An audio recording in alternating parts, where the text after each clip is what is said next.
Okay, welcome everyone to our first general meeting of LISSA for the 22-23 school year. I'm Sarah Burton and I'm the president this year. And I would like to first introduce everyone to the executive board that is here tonight. Unfortunately, our vice president, Jennifer, is flying back from Chicago because she had a college interview with her daughter. So exciting times, but she will not be able to make it tonight. If she gets in on time, she might join us, but we definitely understand that. And Brittany, our marketing manager, had to work tonight, so she is not here, but Sierra is here. Sierra, do you want to introduce yourself real quickly? Hi, my name's Sierra. I'm the secretary for this year. And I know that, let's see, we have CJ is here, and CJ is one of our first year reps. If you'd like to say hello, CJ. Hi, yep, I'm CJ, and I decided to join as first year rep. Yay.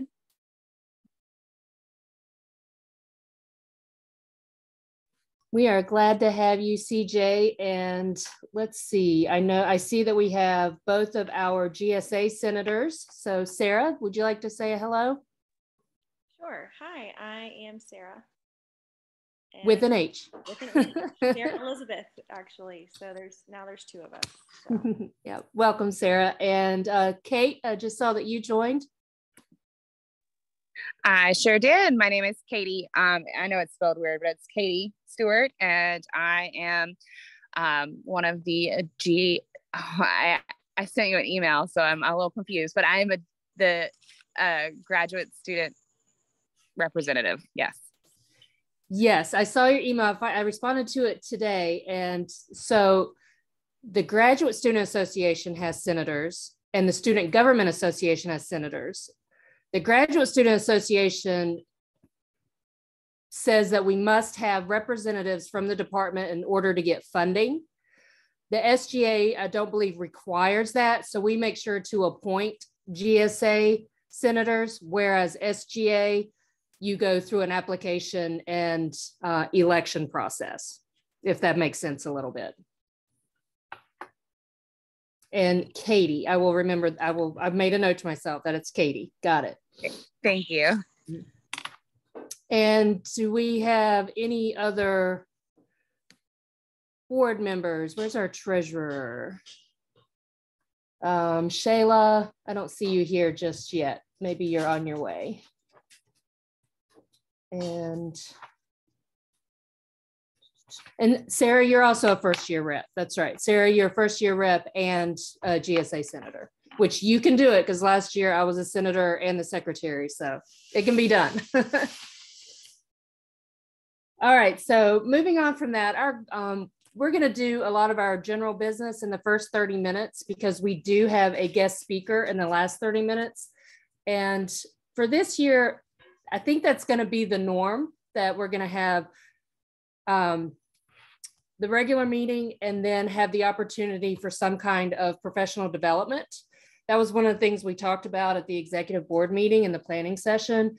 Some of our goals for this year are recruitment, connection, and continuing with the alumni speaker series. So we definitely want to make sure that we're inviting more people to join us each month and making that connection. The executive board really bonded last year, and we met several people through LISSA that even though we were online, we had a place to connect and ask questions about our classes, discuss important topics that we'll talk about more when we discuss CritLib. And we just had an opportunity to connect because sometimes as online students, that can be difficult. So that's really what our goal is here.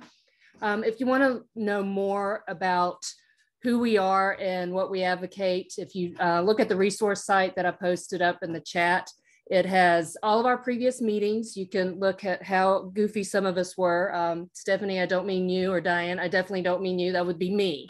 I was the goofy one last year. I think I might as well go ahead and let everybody know I do occasionally talk about menopause because that's a thing and it's terrible. But we did it. We had a lot of fun and we encouraged each other and we were here for each other. Thank you guys. So with that being said, so that's our goals for this year: recruitment, connection, and working with alumni. So starting with recruitment, and I'm just following along on the agenda here, following along with the recruitment. Spartan Connect has changed. And if I had seen my email from July 27th, I would have known this a lot sooner, but I had COVID at the time, and then I sprained my ankle on top of that. So I came across this Spartan Connect email this weekend and realized, oh, everybody that's joined Spartan Connect needs to join again. So I will send out an email about that, but there has been a complete revamp of Spartan Connect. And I went in over the weekend and updated what I knew how to update. But there will be a training session tomorrow and Tuesday, and that is in the agenda. So if you want to take a look at that, if you are interested in helping me with the Spartan Connect website and just keeping it up to date, there's a form for you to fill out. Just drop it in the, just drop me a line in the chat or send me an email, because I just have to approve it for you to work with me on that. But I would love at least one person to help me out. All it would mean is making sure that our meeting dates are there and correct, kind of proofing whatever I put in there, and also helping me as members join, accepting their joining. So we're going to have to do that, which actually works out great because it was taking a long time to delete old members that have graduated. So Sierra, this will be a whole new platform. It's something that the secretary does. I think we talked about that before. This will actually make it a lot easier for us. So if anybody wants to help with that, let me know. And the training sessions are listed in the agenda if you would like to do that. If you're here tonight and decide to join us again and would like to officially join, as a part of LIS, you're really kind of already a member anyway. You're going to continue to receive the emails from Greg and stuff, but to stay more informed and, make sure you're getting everything from LISSA if you would like to go on Spartan Connect and rejoin. Also, talking about recruitment, one of the best things we can do for recruitment is to talk about LISSA in your classes. So what I'm asking of everyone is for us to kind of consolidate who's with Dr. Joe, who's with Dr. Sonia, who's with Dr. Lindstrom, whoever your professors are. If we can get volunteers to reach out to your professor and just say, hey, can I have 2 or 3 minutes to talk about LISSA? And I'm happy to send a snapshot of what you could say, but really what we want to do is just invite people, everyone in your classes, to our September meeting and let them know, what we're working on this year, that it's about connection. We do focus a lot on professional development, and we would love to have people come and see what we're all about at the September meeting. It's really as simple as that. So if you wouldn't mind, everyone that's here tonight, if you're willing to do that, just shoot me an email of who your professors are. And that way, if 3 of you are in the same class, only one of you would need to speak, but I'll help facilitate that. So just shoot me an email if you're willing to do that. That would be great. Any questions about recruitment?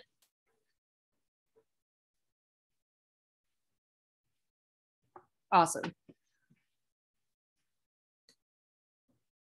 And the next thing, another thing we want to talk about for recruitment, I was on a committee last year with Dr. Joe and Dr. Lindstrom, and we talked about doing videos for the website, just short 20-30-second LISSA videos about what we're about, to talk about the alumni speaker series and to talk about CritLib and some of the other things that we focus on.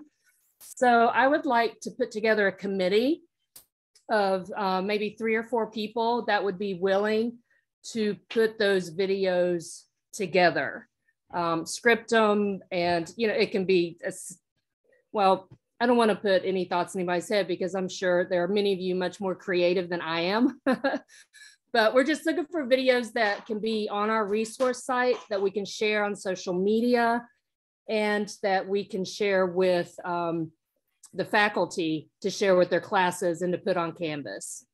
So if that is something you would like to do, you can drop it in the chat to volunteer, or you can think about it and shoot me an email and we'll put together a list. I'm pretty sure Brittany, with our marketing manager, will be a part of that since she's works on our website anyway. So if that's something you'd like to be a part of during the fall, that would be great. Any questions about that? I know I'm going kind of fast, but we've got a lot to get through in a short amount of time. All right. Moving on. So let's talk a little bit about CritLib. And Stephanie, I'm totally going to put you or Diane on the spot here. And could you just give us, for those that are new, just a short definition of CritLib and kind of what it means to us as future librarians?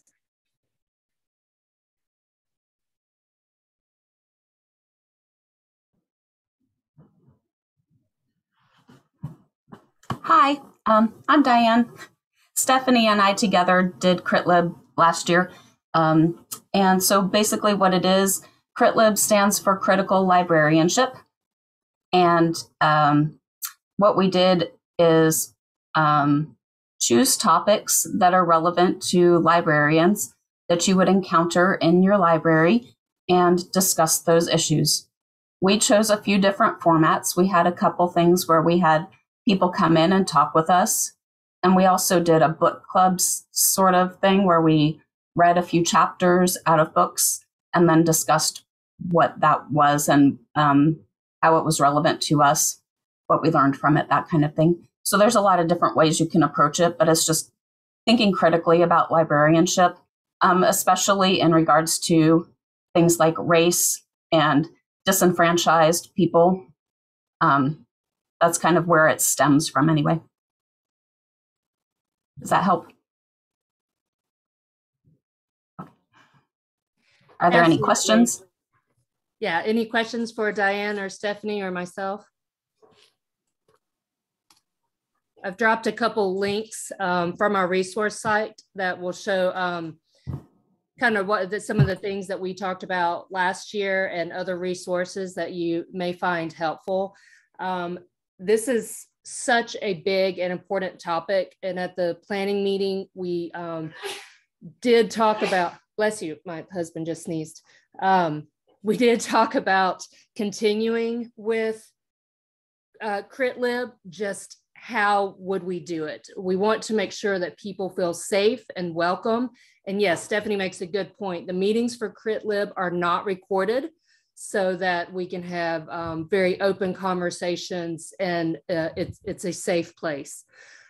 So what we've encouraged the executive board to do, and I want to encourage all of you that are here, over the next month or 2 months, think about how we can have more people participate in CritLib and what are some of the major topics that we want to talk about. What do you see as far as us being, graduate students, future librarians? What would you like to know more about? What would you like to see us talk about? Are there any books that you come across that would be part of our book club? And at the October meeting, we are planning to devote a good part of that conversation to CritLib and what we can do to make it work for more people in the department. So that's something that we can all be thinking about. Any questions, thoughts, or comments about CritLib before we move on?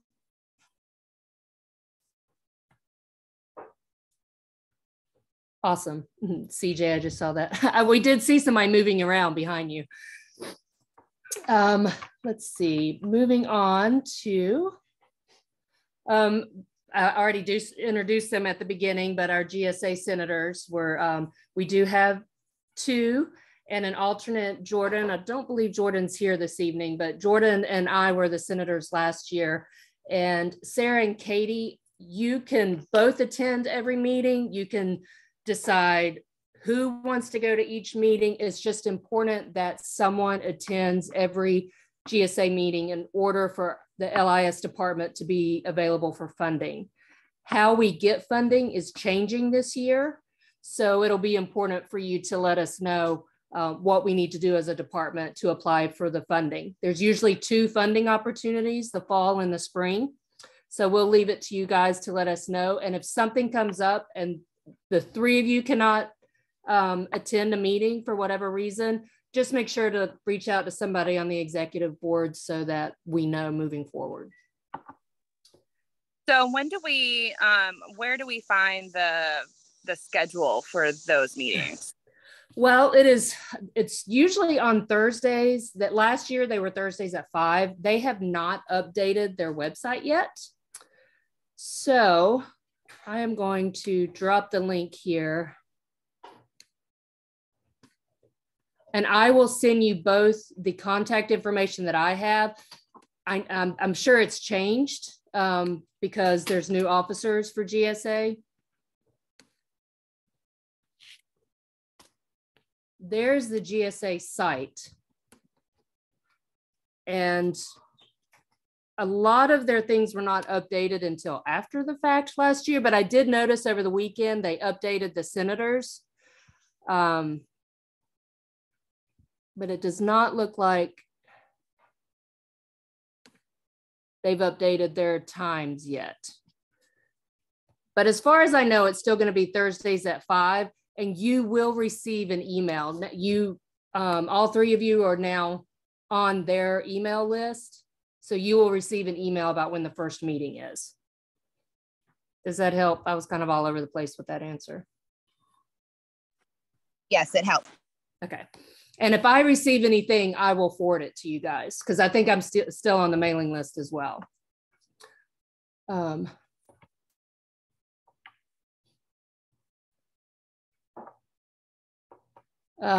Brittany, I totally understand. And I believe I dropped it way, the Spartan Connect link. Yeah, I dropped it earlier in the chat, but here it is again.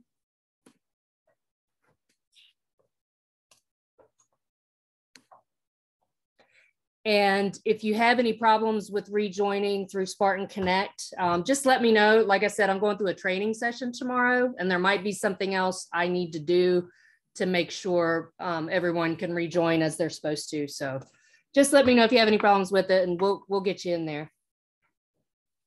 And now I'm going to pass it over to Sierra, our secretary, so that we can approve the minutes from the last meeting. Thank you to Diane for reminding me how to appropriately approve meetings. I actually included it on the agenda so that we would know going forward. So Sierra? Hi, yes. So I'm reading over the approving minutes. So I guess someone will need to make a motion so we can go ahead and request to vote on that. Do we have a motion to? I'll go ahead and make a motion to request a vote on approving the minutes. All the executive board received a copy of the minutes and there were no changes made. Okay. So I've requested a motion. All right, we're gonna get this right. And one other, let's see. Okay. And Krista. Fauna, And one other seconded. person has to want to vote. Okay. Don't be shy. Did you hear me? My Okay. second? She seconded. Okay, great. Seconded the motion to vote. Okay. And then I think I have to lead the vote as far as, and Diane, please correct me if I'm not getting this right, but all in favor, if you guys can give me a thumbs up or wave or something.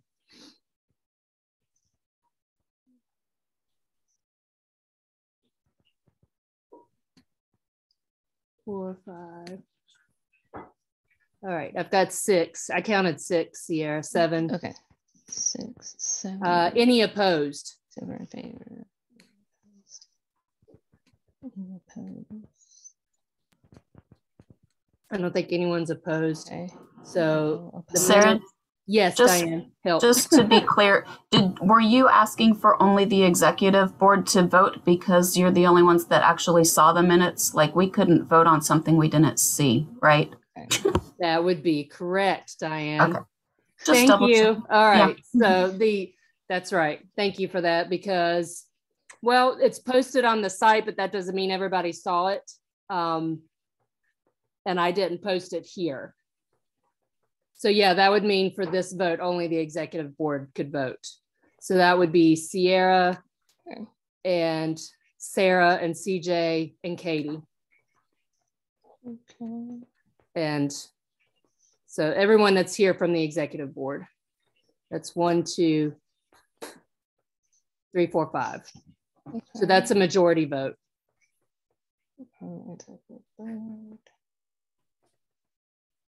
Have a quorum before. To answer your question, Heather, that would be 5 would be a quorum. Okay.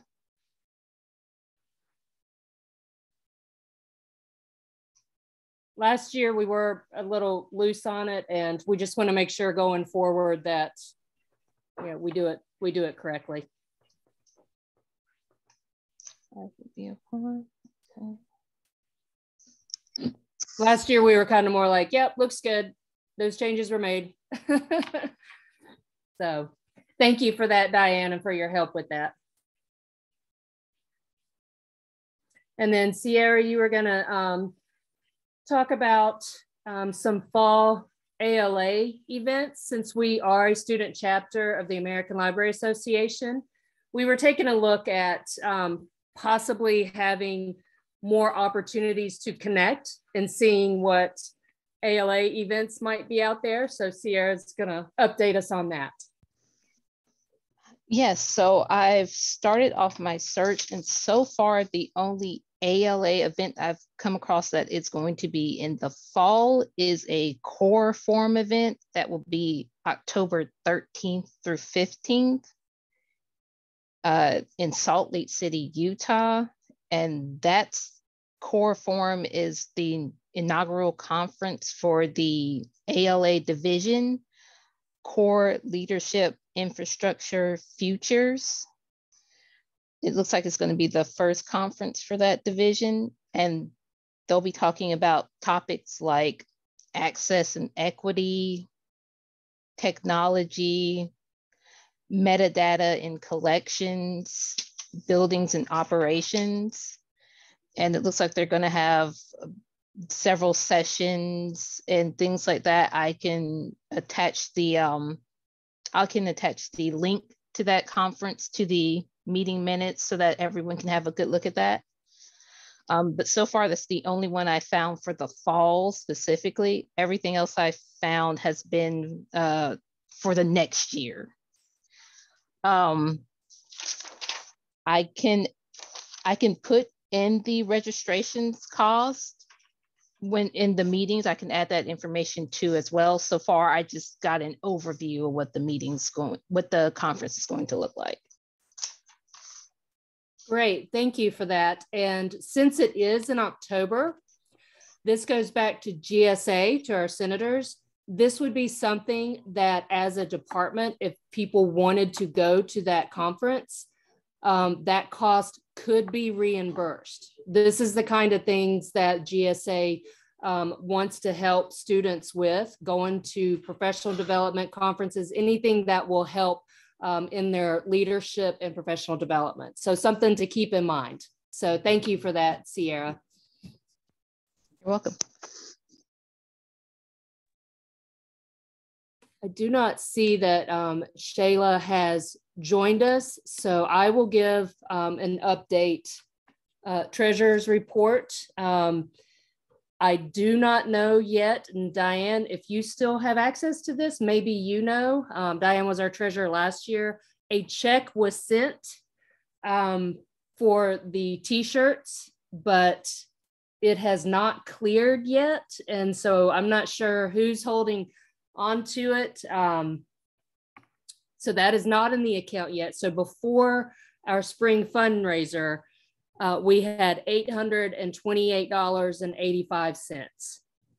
Okay, Diane, I didn't think you did. I just was gonna see. So $828.85. And we still have another close to, around, I think it's $350, maybe a little less than that, that will be added from the t-shirt sales. So Shayla was going to try to track down that money. So I will reach out to her and see if she has an update on that. So once that goes into our account, we are going to have over $1,000 in the account.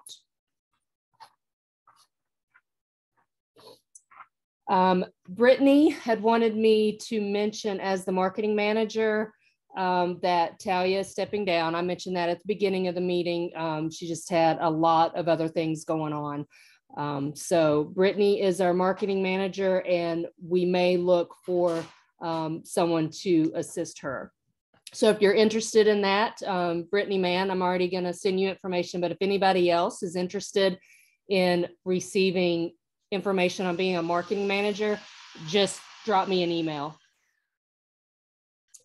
And Sarah or CJ, I'm not sure who put this down, wanted to talk about an opportunity to interview program alumni for the LISSA website. Yes, that was me. Hi, I work with Tammy Brewer as a graduate assistant, and she is working on, or we are working on, the alumni website, newsletter, and a podcast. And she's looking for people who might want to interview alumni for the podcast. So if you are interested in talking to alumni, having yourself be recorded, letting your voice be out into the world, please email me. I'll put my email in the chat, and I can get you connected with, well, I guess with myself, because I'm the one managing it. So I will, yes, Sarah Burton, perfect. This is incredible. Yeah. So let me know if you have any questions, and if there's particular like discipline of librarianship that you'd be interested in interviewing with, I'm happy to make that happen as well. That is awesome. I love that. There will be, I think there will be a great tie-in with that, with our alumni speaker series as well. And I was going to mention this earlier, but this is a great time to mention it. For September, I have reached out to the newly appointed Orange County Library Director, who is a UNCG graduate. And I've also reached out to another UNCG graduate that was just appointed to a position at Wake Forest. So we will be bringing back the alumni speaker series in September. So I will keep you posted on that. There would be an opportunity, since they're going to be speaking with us anyway, maybe for the newsletter or the podcast. And maybe, Sarah, you could help me actually get in touch with the director of Orange County, because I had to send just a generic email because I don't have access to her information.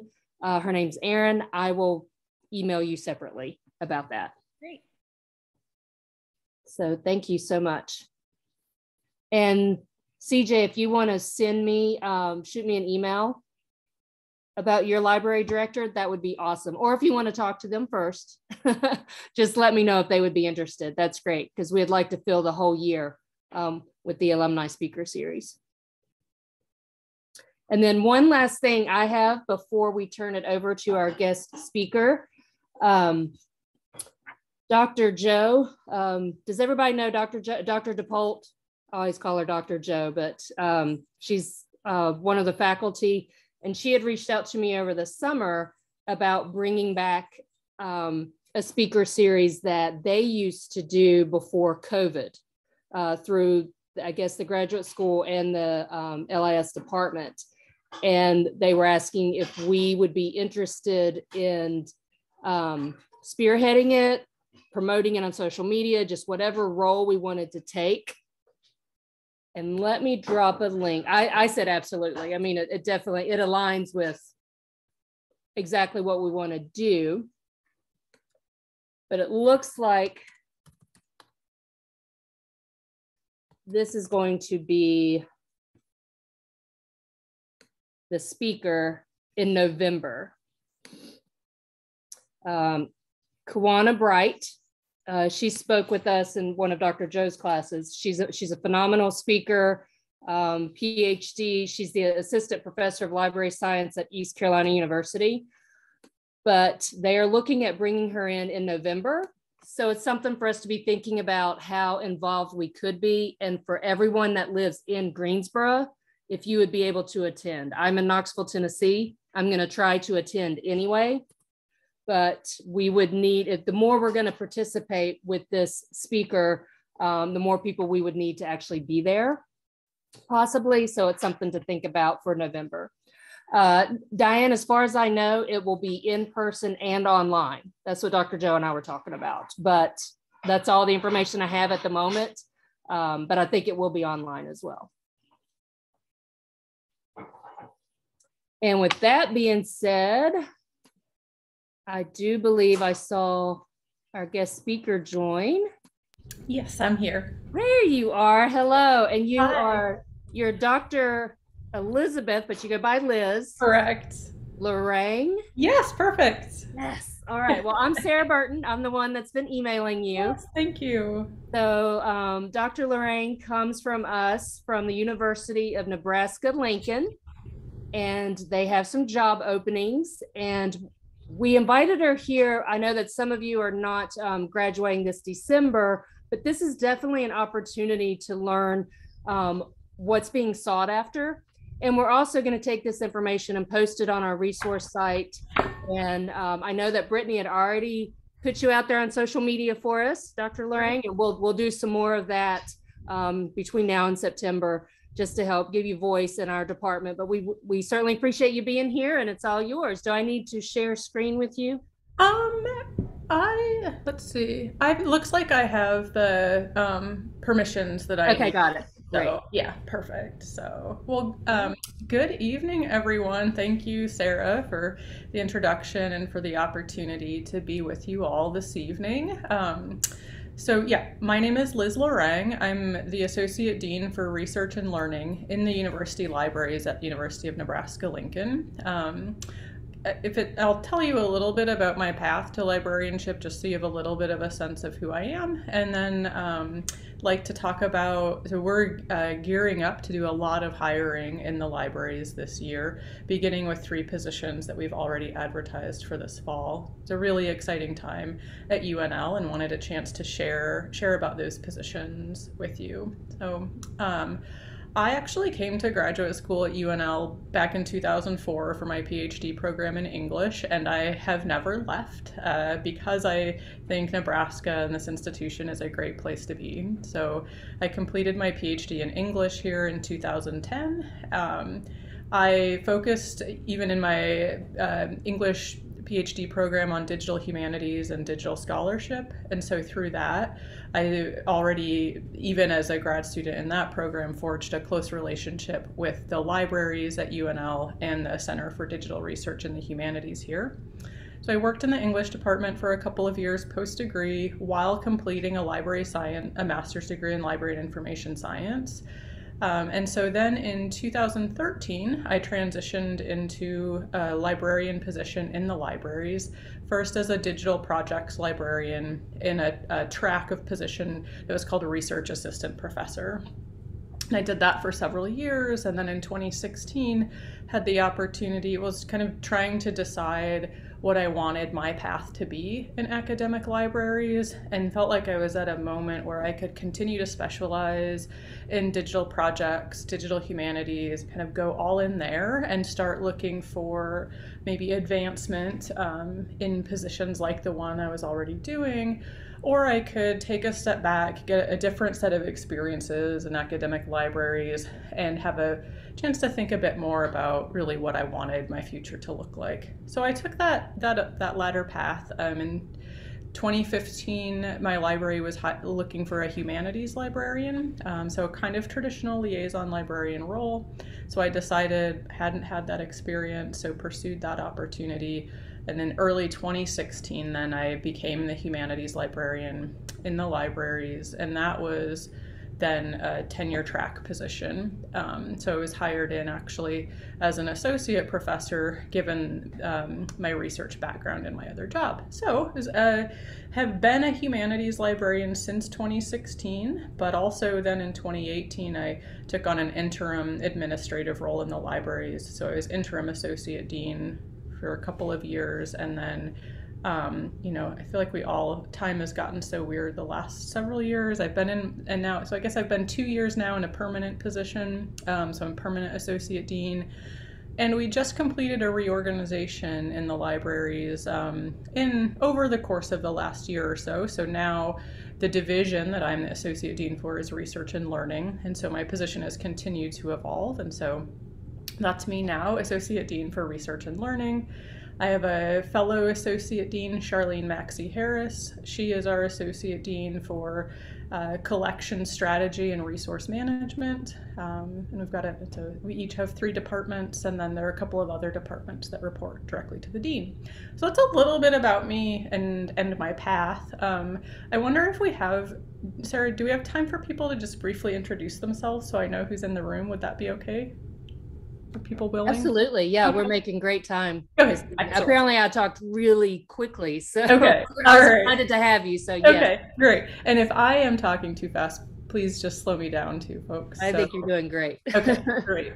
So maybe I will just call on people so we can move kind of quickly through it, and I'll go order of my screen. So up first, it looks like a Sarah Leck.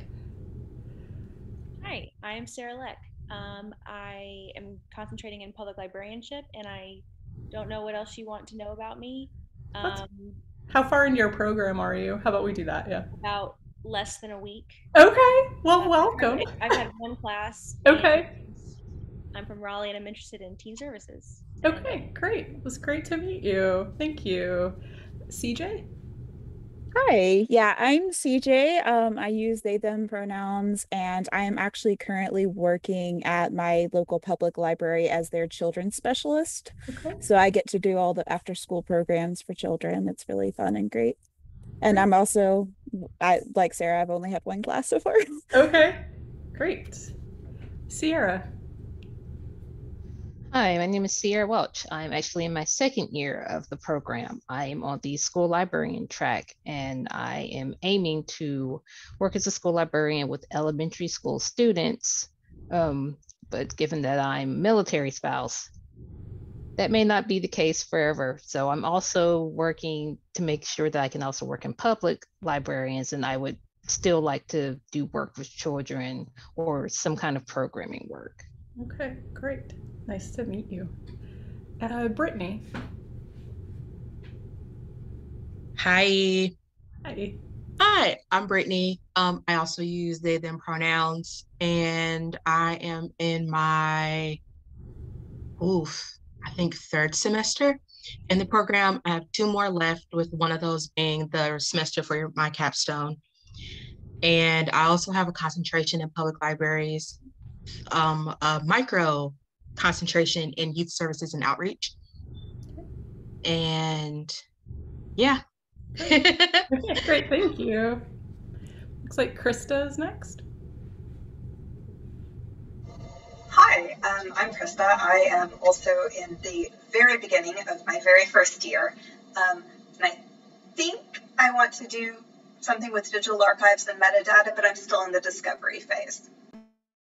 Great, thank you. Stephanie. Hi, I'm Stephanie. I am in my final semester, and my focus has been on cataloging and metadata. And my capstone project, one of them is I'm working with someone at University of Minnesota on a linked data project that I'm very excited about. We'll be describing this unique hip hop collection. So I'm looking forward to that. Great. So your cataloging and metadata interest and expertise, are you thinking academic library? At this point, yes, but I might have a job opportunity for a biomedical device corporation. So we'll see. Okay. Wow. Great. Okay. And next up, apologize. I'm not sure if it's IA or Ya, or if you could let me know, please. And I apologize for butchering your name. Yeah. But this is my first semester in the MLS program, and I am looking forward to learning more about archives and special collections. my other professor that I had this past week, they talked about other, things too, but I was just like, I'm still gonna stick to archives and special collections. So hopefully I can learn more about other topics and kind of gear towards something else. Great, thank you. Heather. Hi, I'm Heather. This is my third semester of the program. Last semester's next semester, hopefully. I am doing the public library track, and I currently work at my local branch as a page, and I feel so at home, and I just love every bit of it. I applied for a full-time position, so keep your fingers crossed. Will do. Kate. Hi there, it's Katie. Sorry, I know it's spelled weird. So I'm on a little bit of a different track than everybody else. And I'm actually kind of thinking about how LISSA can support my area a little bit more. So I'm actually in the Master's of Education with instructional technology, which is adjacent to, so I'm kind of like, I belong to the MLIS, but it's a master's in education. So it's a fairly new program. I'm interested in becoming faculty one day. So I'm hoping to see this program grow and thrive. And then once, I graduate my master's, then I become faculty, and then I go in to get my PhD for educational implications. So that's really my plan as of right now. But people plan, the universe laughs. So Great, thank you. And Diane. Hello, I'm in my final semester. I work at a public library as the program and outreach person. And I've been focusing on makerspaces. So I'm not sure if I'm going to stay with public libraries or move into academic. The academic makerspaces are more fascinating to me for the most part. They're more well-funded and, have a lot more opportunity than most of the public libraries, unless you're in like a really large city or something. So yeah, I'm not sure where I will land as far as that, but my capstone is with a makerspace, a community makerspace actually. And I'm doing video tutorials, really focusing on the instructional design aspect of it. Great, well, thank you. Let's see. So I do want to talk about the three positions that we currently are hiring for, but given all of your backgrounds and interests, I'm happy to talk about other things related to academic libraries as well, or while I'm here, really whatever would be most useful for you. Let's see. So and since a couple of our positions in the spring actually might be more aligned with some of the areas that you all are already thinking about, I'll mention those as well. So that you can keep an eye out on them if you want to, apply. Many of you have a good sense, it sounds like, of where you want to head, as well as sense of keeping doors open. So I think no harm, right, in applying for an academic library position and kind of seeing if it's, what you think as you go through the process. But so we have five faculty positions that we're hiring for. We just hired one, so we had 6. So the 3 this semester are within our new department called Research Partnerships. That brand new department as of about July 1. And that department is charged specifically with designing and delivering a range of information and data services for researchers on our campus. And that umbrella of researchers includes faculty, graduate students, undergraduate students, as well as community members. So we're broadly defining who researchers are, though one way that it becomes a bit more focused is people who are creating new knowledge, right? So so this is where our research data program lives. Will be where our geospatial data services will grow out of there. We're working on creating an evidence synthesis service, which if that's a term that's not familiar to all of you, it wasn't familiar to me actually until the last couple of years. You may have heard of systematic reviews. Like at least one of you mentioned the health sciences. So systematic reviews are a particular type of very extensive literature review that had their origins in the health sciences. And a true systematic review in the health sciences requires the involvement of a librarian on the team. But there's a broadening number of similar in-depth reviews that fall under the umbrella of evidence synthesis. So looking at the existing scholarship, synthesizing the evidence that's been already presented as a mode of scholarship all its own. So that program will be in research partnerships. We also will be working across the university to develop out a program for measuring research impact, both from the perspective of individual faculty and labs who are needing to demonstrate the reach of their research, as well as working with the university on understanding the reach of the research and the impacts of the research of our faculty and students. So that is some of the areas of focus of this new department. Its partner department is teaching partnerships. So we're not drawing a hard line. It's hard to say, like, this is clearly teaching, this is clearly research. There's a lot of gray area there. So we're not drawing a kind of hard or clear line between research and teaching, but it's the types of activities that the departments would be in. So research partnerships, teaching partnerships, and then a third department in this division is public and information services. This is our service points, all of our core information services. So those are the three departments that comprise research and learning.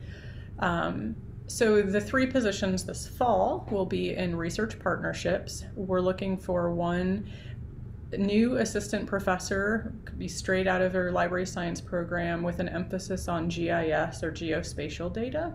And then the other two positions are both broadly defined as research specialist librarians. So the positions are all, if this is the question, Sarah, are all in person here at UNL. It is likely we will continue some sort of hybrid arrangement for our faculty going forward, but we are looking for folks to be here in Lincoln or Omaha nearby. So yes. And that won't necessarily be true for all of our positions, but for these positions that really will require people to be on the campus and out meeting with researchers. Let's see. So we will be hiring so then the two research specialist positions where we are looking for individuals who can come help us develop that evidence synthesis service and our research impact program. For all of these three positions, an individual could come in completely at the entry level. We're not looking, and in fact, we expect that people not at the entry level will apply, but we're going to do everything we can to make these opportunities for individuals, say, looking for their first librarian job, or individuals who are looking for a career change within libraries. So even though they're pretty kind of specific in their name and in the names of the positions and in their responsibilities, we know we will be bringing in people who we will need to support in learning in these particular areas and support in their growth. We're in this for the long haul with bringing people into these positions and supporting the growth of the new librarians who come in. In the spring we'll be hiring a engineering and physical sciences librarian who who could, sort of their department could be either teaching partnerships or research partnerships.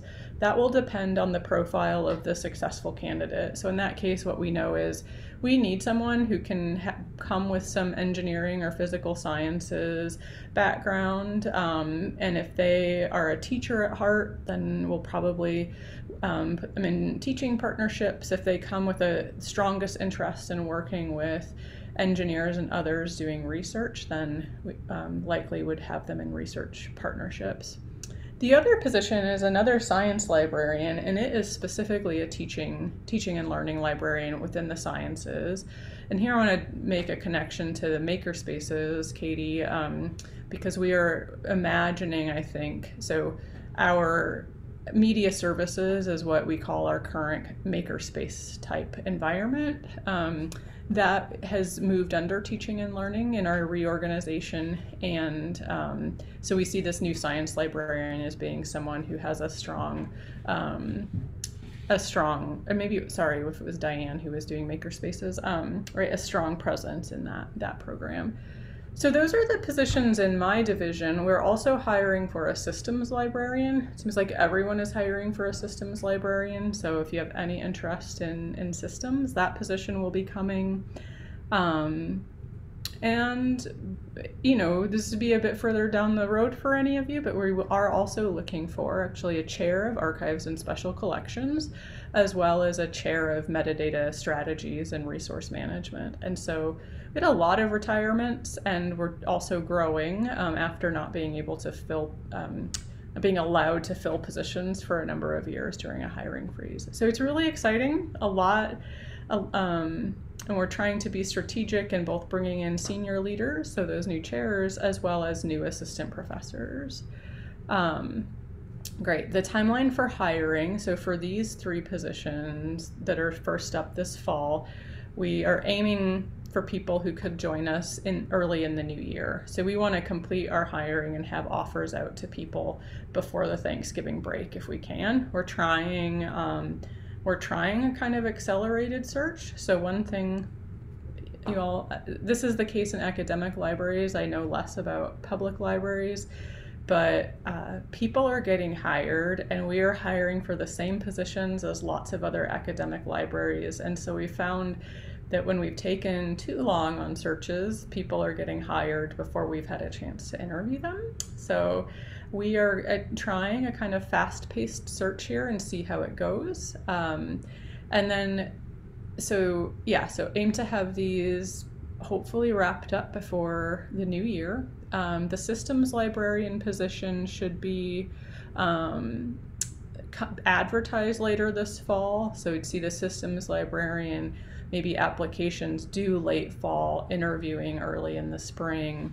And then the two science librarian positions, we'd be advertising it probably in January or February, and then working on a similarly aggressive timeline. But we're folks who were finishing in May or potentially even an August graduation, we'd look at start dates like that. So hiring is a challenge right now, but we are, if you know people who'd be interested in these positions, or if you want to talk more about academic libraries, we can do that too. But Nebraska is a great place to be. I don't know if any of you have ever been to Nebraska. Lincoln is we have just under 300,000 people in Lincoln. I would say both about Lincoln and the university, they are a really nice size for both, right, being able to do things and not being too big, right? This is specific to the university, and I think also about Lincoln, but at UNL, we're a large enough institution that we have resources, we have people we can collaborate with. We're not so large where it feels like as a librarian, I'm one among dozens and dozens, or when I go out to campus, right, that it's just that it's really large, and I'm never kind of learning what things are. So best way to contact me is email. Let's see. Thanks, Sarah. So I am going to, email is great. I am also going to, before we wrap up, grab a link for Microsoft Bookings so that you're welcome to email me. If you prefer email just to ask some questions, that's great. But if you feel like you'd want to talk to me either about these positions or academic libraries, I'm happy to talk to you regardless of your interest in these specific positions. I think it's great to be talking with library school students. So I'll drop a bookings link in the chat here in a moment. And for that, you could email me and say, hey, I want to set up a time to chat with you, or just go ahead and directly book as well. Really whatever's best for you. So we do assist with relocation, and we have options that don't require folks to pay anything out of pocket for that relocation. So we've got a couple of different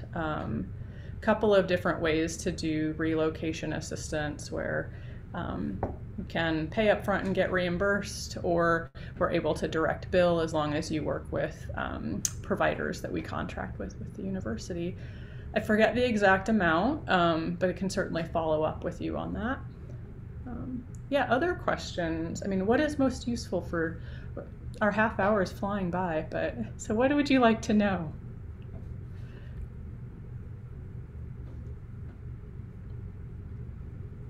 Anything? Can I just talk? It's easier than typing. Yeah. Yes, please. Yeah. So I've heard a little bit about the process for academic interviewing. Mm-hmm. And I know that that's changing a lot because of COVID and other things happening in the world.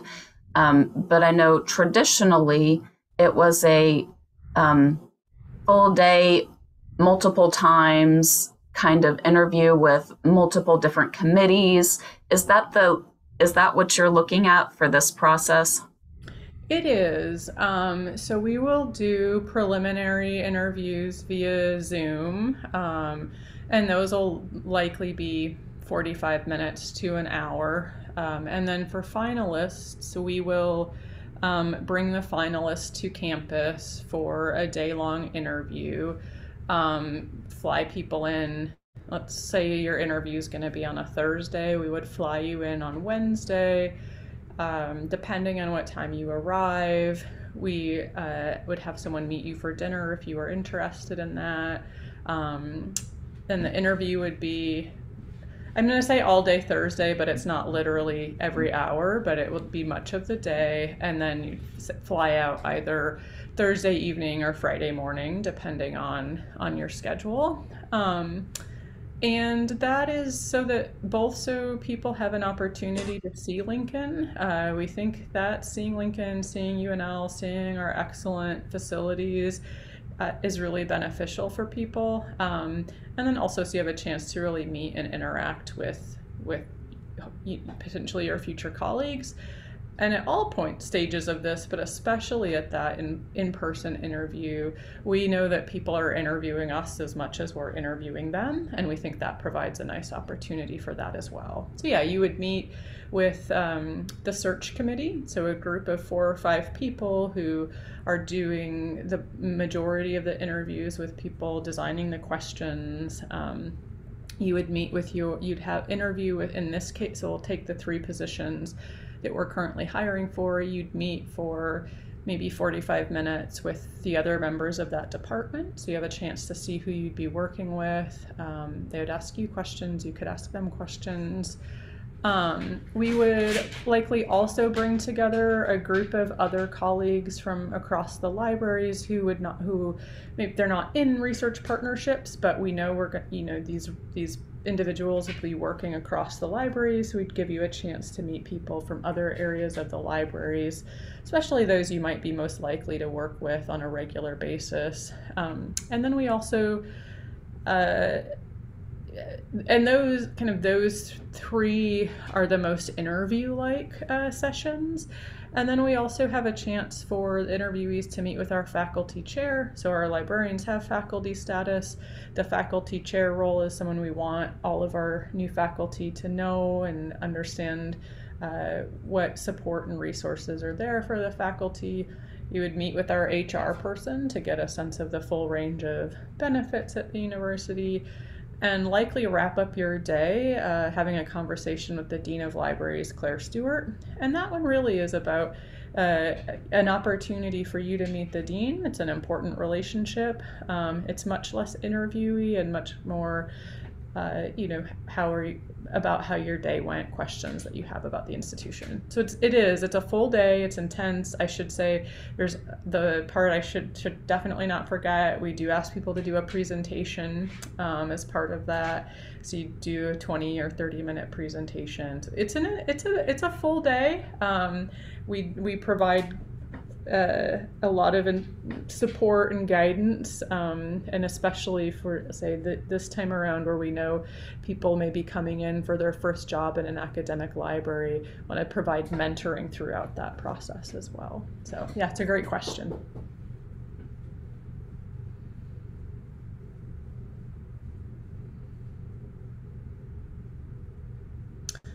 Okay. Yeah, so the question about pedagogy and a background in pedagogy for academic librarians, it depends on the position. So, and the, I guess the level of experience. So within research partnerships, if someone had a background in pedagogy, it's always a nice thing for someone to have, but it's not crucial for that position, and it wouldn't be a screening criteria by any means. For librarians coming into teaching partnerships, where we expect that they will be doing both a lot of in-person teaching in a variety of formats, as well as designing learning objects and designing other learning experiences, we do expect our librarians to gain proficiency in pedagogy. Also know teaching philosophy and pedagogical approaches are not necessarily taught in library science programs, depending on your program, depending on what courses you've taken. So that's not something that we expect people to come in with at the outset, though you all have been students as well, so you have a sense of what teaching styles, teaching approaches, teaching philosophies have worked for you.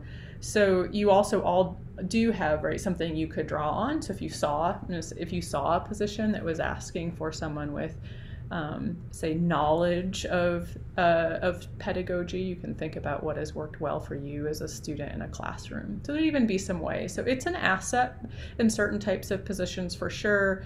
In our case, right, not something that an individual would have to come in with, but we'd say there's an expectation, right, that you develop proficiency in pedagogy, and we're going to support you in doing that. So much like the question about relocation, we do currently offer, I think where we ended up for this year, for our pre-tenure librarians, we're either, I can't remember now, this is a decision last week, it's either $1,800 or $2,000 a year for professional development funds, knowing that you're going to be needing to skill up. We all need to be reskilling, so we do support people for that as well.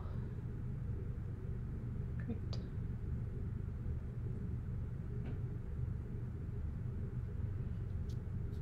All right, any other questions for, do you prefer Dr. Lorang? Or oh no, Liz is great. Okay. Yeah, thank you. I should have said, yeah.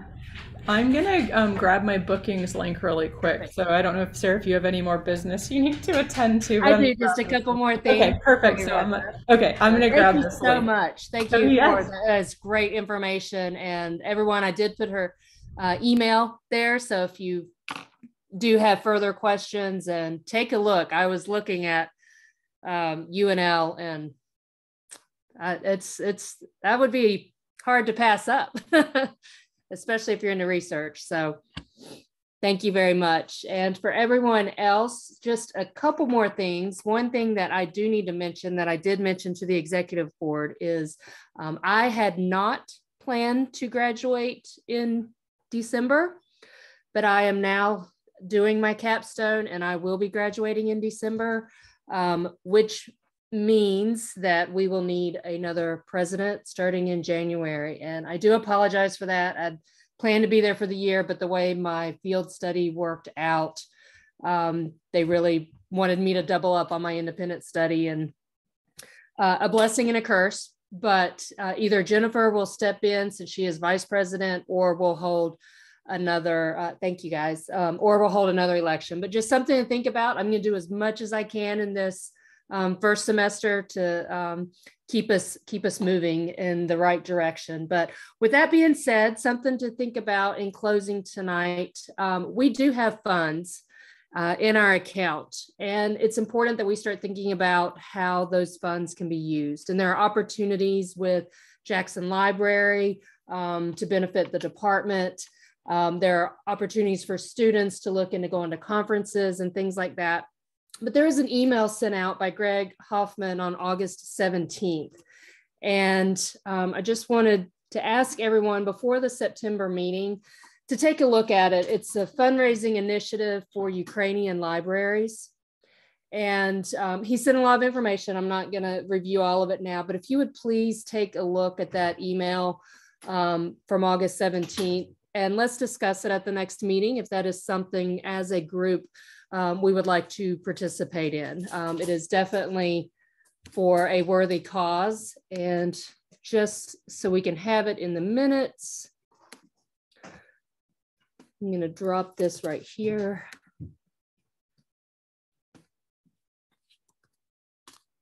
But whenever we're spending money, of course, we want to vote on it.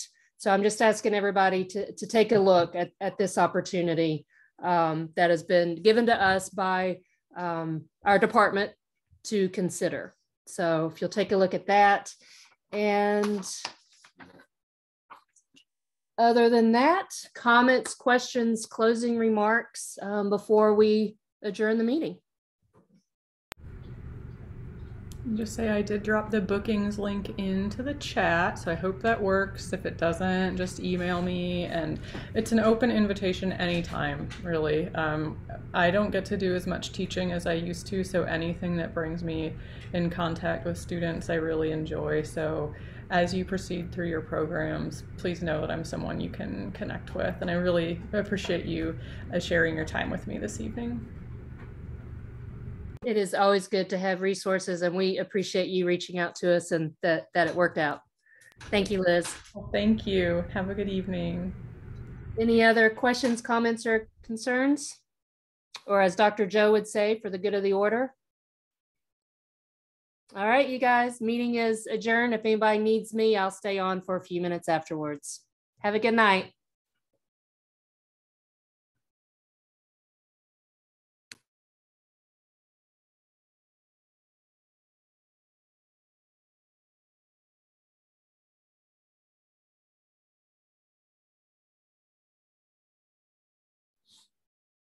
Great job, Sarah. That was awesome. Yay, thanks, Stephanie. So good to have you and Diane here. That was great. It was hard not to default back to you guys. Sorry for calling out on like Crit Lib and Treasure. I'm like, okay, I need my new board to step up. Oh man. And it looks like got some, oh, I guess we're still recording, but oh, we are. Okay, let's end that. How do I stop recording? Oh, stop.